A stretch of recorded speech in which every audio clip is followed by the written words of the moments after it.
Alhamdulillah, jazakumullah khairan. Para saudara jamaah sekalian, secara dalil orang iman adalah bersaudara lahir batin, rukun kompak sejak di dunia sampai di akhirat.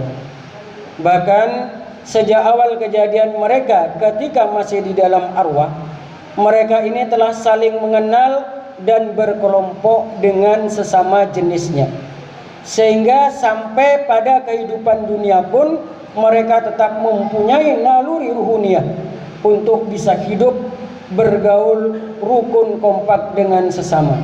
Sebagaimana sabda Rasulullah SAW di dalam hadis riwayat Muslim, al-arwahu junudun mujannadah, fama ta'arafa minha talafa wa ma tanakara minha latafa. Arwah itu berkelompok-kelompok yang saling mengenal di antara mereka, bergabung, bergaul baik dengan sesamanya, dan apabila tidak saling kenal mengenal maka tidak akan bisa bergaul dengan baik. Olehnya itu, kerukunan dan kekompakan di antara sesama jamaah ini harus betul-betul ditingkatkan, karena rukun dan kompak sebagai syarat untuk masuk ke dalam surga. La tadkhulul jannah hatta tu'minu wa la tu'minuna hatta tahabbu. Tidak akan bisa masuk surga sehingga orang itu beriman, dan tidak dikatakan beriman apabila tidak saling cinta mencintai.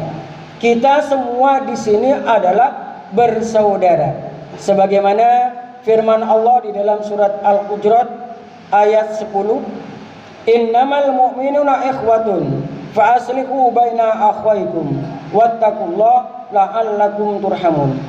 Sesungguhnya orang iman itu adalah bersaudara.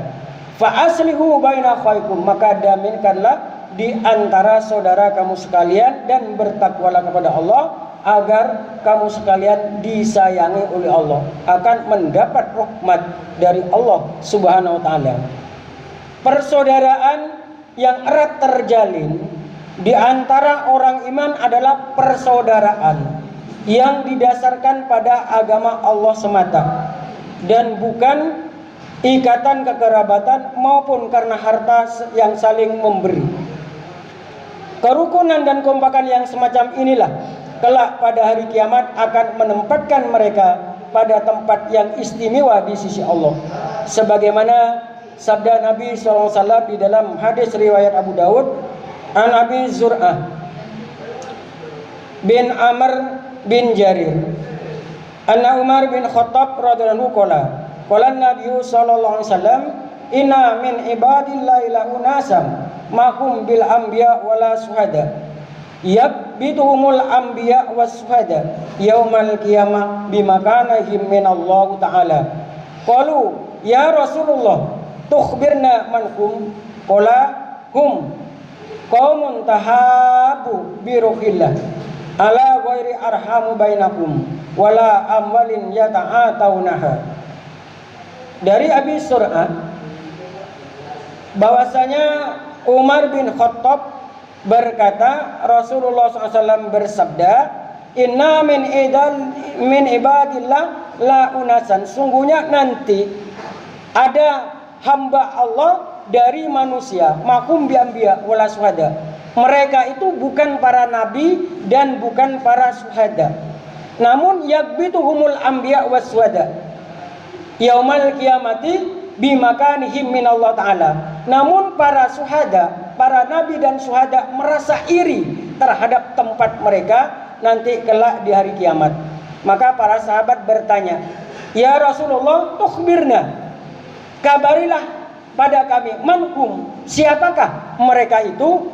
Maka Rasulullah menjawab, qala hum qaumun tahabu biruhillah. Jadi mereka itu adalah suatu kaum yang saling cinta dengan agama Allah. Olehnya itu kita, persaudaraan kita ini bukan masalah kekerabatan, tapi betul-betul lahir batin lillah karena Allah. Olehnya itu memahami hadis tersebut yang berhubungan dengan masalah iman ditambah dengan ayat-ayat Al-Quran, maka para ahli hadis merinci bahwa keimanan itu ada yang berkaitan dengan perkara hati, ada yang berkaitan dengan lisan, dan ada yang berkaitan dengan anggota badan.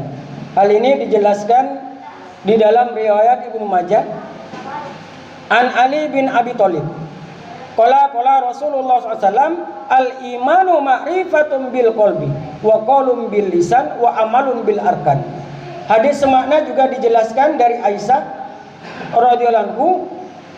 Qala Rasulullah SAW, al-imanu billah wal iqraru bil lisan wa tasdiqi bil qalbi wa amalun bil arkan. Sementara di dalam riwayat Muslim dari Abi Hurairah, al-imanu billah tasdiqi bil qalbi wa iqrarun bil lisan wa amalun bil arkan.